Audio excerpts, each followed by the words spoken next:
City for Champions, a project causing much debate, both in favor and against. But for the public, the main concern is who will pay and how. Where is the money coming from? And when you don't know the answer, you automatically think that it's going to hit your own personal pocketbook. But I can assure you that is the last choice on the list of funding options for the stadium. Laura Newman worked with Mayor Bach for just over 2 years. Now advocate for City for Champions, says there are many options for funding that will present themselves as the process comes together.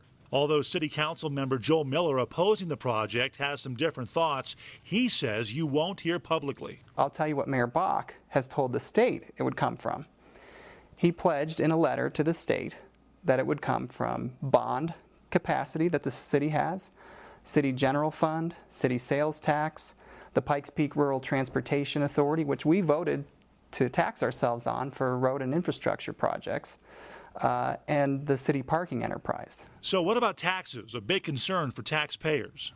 Naming rights are being discussed, sponsorships, hiring a stadium authority, a professional stadium authority, all are being discussed well in advance of anything related to taxes. And if it came down to that, our present mayor, Mayor Bach, said that that would require a citizen vote. And so it isn't something that would go forward without the citizens having a voice. We've actually directly asked Mayor Bach, and he does not intend to have it go to a vote. If it's financed the way that's being proposed right now, it wouldn't require a vote as long as he can get, and he told the state at the hearing in December, he said, I've got 4 council members that support this, I'm going to get 8. And he said at a county commission meeting, when asked, well, what if you can't get the votes you need? He said, well, we'll wait till the next election. What about jobs? Joel Miller says an economic analyst hired by the city claims the jobs outlook is wildly optimistic. At best, the project can expect 867 stabilized careers, not the more than 5,000 projected. Those pushing City for Champions say 4 economists question the numbers, but all agree on the employment possibilities.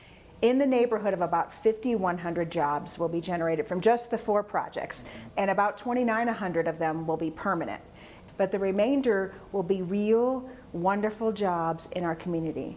And some people have been a little critical that, so those are the jobs that will sell popcorn or tickets in the stadium downtown. And the answer is yes, there's some of those. But there's a significant part of our population that needs and wants those jobs. Those are entry-level jobs, and so let's not criticize that. Opponents to this current proposition say there have never been profits in cities with this development structure. 17% tax revenue growth for 1 year is not realistic.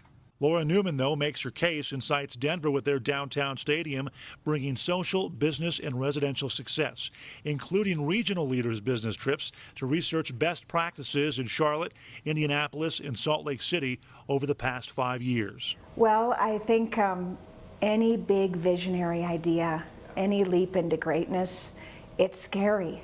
So even if you have 99% of the answers, there's still the fear factor about the what if. And I'm just very appreciative those individuals took that leap into the deep end of the pool, applied for those monies, were wildly successful, and now we've got to figure things out, and we need the community in which to do that. Economists will tell you the faults with all the assumptions that are being made. So it's a gamble, and I don't believe that we should gamble with taxpayer dollars. Now, we could hear more on this topic from both sides for the entire show, but another public meeting or information exchange happens Tuesday, August 9th from 5 to 6:30 at the new 21C Library on Chapel Hills Drive. Guests are encouraged to share ideas, and you can also submit questions online prior to the event at cityforchampions.com.